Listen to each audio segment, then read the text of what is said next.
Hey guys, Claude Johnson here, and I hope you're doing well today.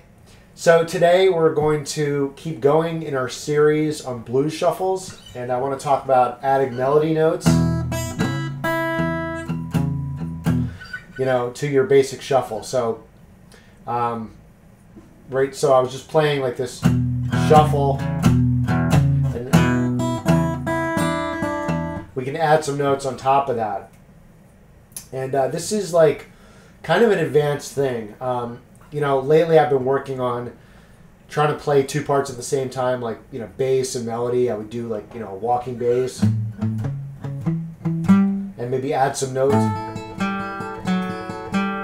So that's actually easier than what I'm talking about, because what I'm talking about here is the shuffle patterns where you've actually got two notes in the lower register. And this is something that Robert Johnson would do.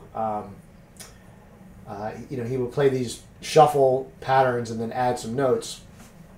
And, but even Robert Johnson didn't get too crazy with it. Like, it wasn't some crazy thing like a classical piece. He would just usually add a couple of notes to the basic shuffle. And he would also pretty much stick to using open strings for the bass part. So, I was looking at this. If you're trying to do it in a closed position, it gets really crazy. Like, you could bar and you could add your root and your fifth. But then when you start adding other notes like the seventh, the fingerings would get too crazy. It would make more sense to finger things, like that. And we talked about this in one of the other lessons on the shuffles, how you can skip strings and get your six here. So you could theoretically add your other notes, under like a bass note, something like this. But we'll talk about that in another lesson. Today I just want to keep things a little more simple. This is like sort of stuff that I need to get into more myself. So like I said, I've been working on the, two notes at the same time, but this is like two notes in the bass plus a melody. So pretty advanced stuff. So if you're able to hang with this, then give yourself a pat on the back. But we're going to start off real simple. We'll start in the key of E with this basic shuffle. And let's just try to add like one note, the high E string, let's say. Hey, real quick, before we continue here, I just want to give a quick plug for my free course. It's called 7 Blues Guitar Secrets That Save You Years of Practice. You can get it at BluesGuitar-Com/secrets, or just check the link in the video description. And I think it's got a lot of powerful insights and concepts that are going to help you out. They're going to help you with everything you're doing, including the stuff in this video. So once again, just check the link in the description. Thanks for your support, and now back to the video.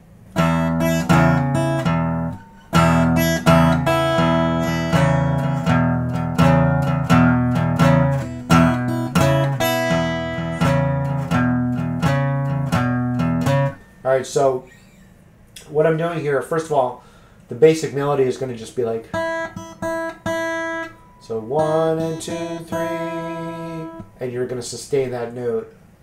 What I'm doing is plucking it with my ring finger on the right hand. You could use your middle finger, I guess, but it's probably good to keep that finger free. You could do like, other notes on the B string or whatever. So, and I'm using my pick on the low 2 strings to get that shuffle. Now notice I'm not playing the usual 2 notes in the bass. Like I would usually hit each chord twice, like. But when I hit this, I'm already sort of doing that rhythm in the melody with this. So you could theoretically hit them both, but I feel like that's overkill. It's like, sounds clunky, and you really don't need it. It's one of those things where less is more, where it's actually more musical to play the simpler thing. And it's the principle of interdependence, how the parts are sort of greater than the sum of the whole. So, just the bass by itself like that would be like.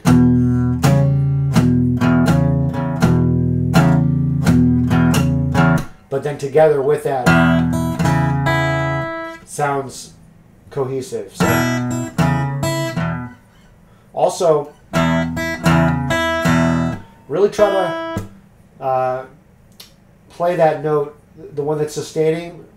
You want to strike it a little bit harder so you get more sustain.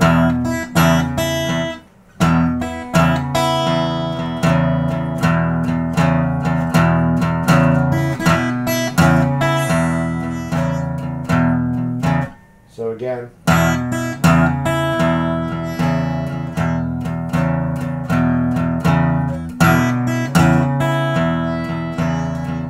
So again, I'm just playing it a little bit louder and making sure I'm not muffling that so that you get that nice effect. It's something that you want to do whenever there's a sustained note, basically. Okay, so then like on the 4 chord, what if we did this note, the G? So just a little, changing it up a little bit instead of just hitting the root or hitting the same note again, we can hit the G, which is the 7th of the A. And just because it's a fretted note rather than an open string, doesn't change anything as far as that sustain. We can still hit it hard and get that sustained sound. So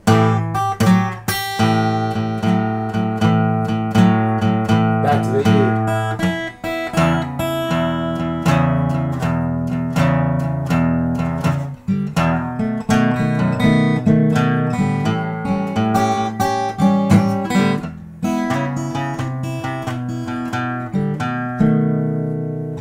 So that was just one way to play through the 12-bar blues. I just did a normal B7 with a root 5.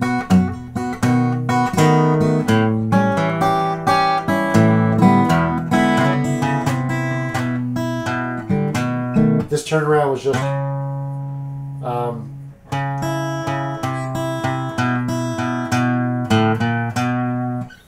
but anyway, you can do whatever turnaround you want. So yeah, that's the basics for this style. We'll do another lesson in the future with adding more notes and stuff. And but this is a good thing to practice. It's one of those things harder than it looks. You're just adding like one note, but picking and plucking at the same time and making it sound smooth. That's the challenge. All right, so give it a shot. Let me know any questions, comments. Give me a subscribe and all that good stuff. We'll talk to you soon.